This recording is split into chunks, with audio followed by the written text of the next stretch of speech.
Hey everyone, welcome to my channel. I am Shruti Sharma. Today we will do training which comes in HRM is that human resource management. We will do this topic in detail. It is very useful for you whether you are a UG student or PG student, and most important, if you are preparing for NET, then what are you waiting for? Just watch this video and don't miss any single video of it. So let's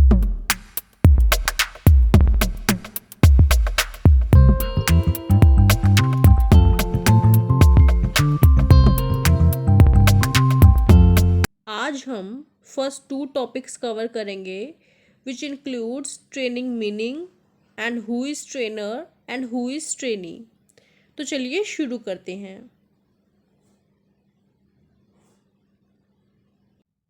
now first question came in our mind that what is training. Training का मतलब क्या है? एक theoretical meaning करने से पहले हम एक नॉर्मल मीनिंग क्या होता है ट्रेनिंग का वो जानेंगे। आपने आसपास कहीं ना कहीं अपने फैमिली में ही कहीं तो सुना ही होगा कि वो ट्रेनिंग पर गया हुआ है, कि आर्मी की ट्रेनिंग पर गया हुआ है, आर्मी की ट्रेनिंग लेने गया हुआ है, पुलिस की ट्रेनिंग लेने गया हुआ है। तो वो ट्रेनिंग क्या है? अगर वो आर्मी की ट्रेनिंग लेने गया है तो आर्मी में जो होगा तो वो उस चीज़ की ट्रेनिंग देंगे, पुलिस फोर्स में जो होगा वो पुलिस फोर्स वाले उसकी ट्रेनिंग देंगे। तो जो फॉर अ पर्टिकुलर जॉब, कोई भी एक पर्टिकुलर जॉब है उसी से रिलेटेड ट्रेनिंग देते हैं।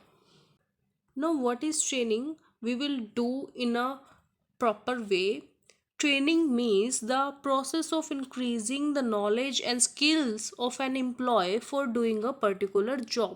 ट्रेनिंग का मतलब एक प्रोसेस से है जहाँ पर एक पर्टिकुलर जॉब से रिलेटेड एम्प्लॉयज़ की नॉलेज और स्किल्स डेवलप होती है, इंक्रीज होती है।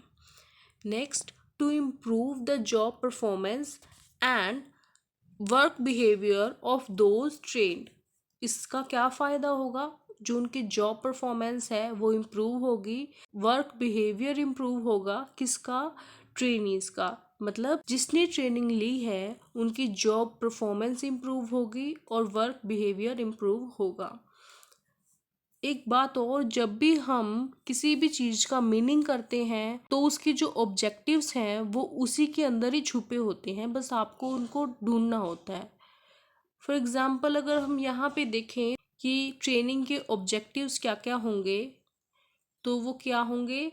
To improve job performance, to improve work behaviour, to increase the knowledge of employee, to increase skills of an employee। बहुत सारे जो फीचर्स हैं, नेचर है, वो इसी मीनिंग में से ही निकल जाते हैं। अब बस आपको देखना होता है। नेक्स्ट हम करेंगे ट्रेनर एंड ट्रेनी में डिफरेंस। ट्रेनर कौन होता है, ट्रेनी कौन होता है? हमें पता होता है कि ट्रेनर कौन है, ट्रेनी कौन है, लेकिन कभी कभी जब हम मान लो एग्ज़ाम देने जा रहे हैं तो वहाँ के एग्ज़ाम के प्रेशर की वजह से हम भूल भी जाते हैं कि ट्रेनर कौन था, ट्रेनी कौन था। आज हम एक ऐसा एग्ज़ाम्पल लेके चलेंगे कि आप कभी नहीं भूलोगे ट्रेनर कौन है और ट्रेनी कौन है। बैकग्राउंड इमेज से आप समझ ही गए होंगे ये पिक्चर कौन सी मूवी से ली गई है। तो ये मूवी ऑलमोस्ट सबने ही देखी होगी। आज हम इसी मूवी के माध्यम से समझेंगे कि ट्रेनर कौन होता है और ट्रेनी कौन होता है। तो इस मूवी में आमिर खान ने इनके फादर का रोल किया था। उनके फादर ने ही उन गीता और बबीता को ट्रेनिंग दी थी। तो आमिर खान कौन हो गया इसमें? ट्रेनर हो गया। Next, trainee. ट्रेनी कौन है? जिसको ट्रेनिंग दी थी, जो उनकी बेटियां थी उनको ट्रेनिंग दी थी, तो ट्रेनी कौन हो जाएंगे? उनकी बेटियां जो ट्रेनिंग लेता है। अब इसको प्रेजेंट कैसे करना है हम वो देखेंगे। A trainer is a person who teaches skills for a particular job, activity और स्पोर्ट। ट्रेनर कौन है? ट्रेनर वो पर्सन है जो एक पर्टिकुलर जॉब की स्किल्स को सिखाता है, किसी एक्टिविटी की स्किल्स को सिखाता है, या फिर कोई स्पोर्ट्स की स्किल्स को सिखाता है। ट्रेनी कौन होएगा? A trainee is a person who is learning and practising the skills of a particular job. Trainee कौन होगा? जो उस पर्टिकुलर जॉब को सीख रहा है, प्रैक्टिस कर रहा है, वो ट्रेनिंग होगा। ट्रेनर कौन है? सिखाने वाला। ट्रेनी कौन है? सीखने वाला। आज के लिए बस इतना ही। फर्दर टॉपिक्स हम नेक्स्ट वीडियोस में कवर करेंगे। I hope you understand today's topic. If you like it, then give us a thumbs up and subscribe my channel. Please share with your friends. If you want to give any suggestion, then please let me know in the comment box and also show your love here. Thank you so much for watching. Keep smiling.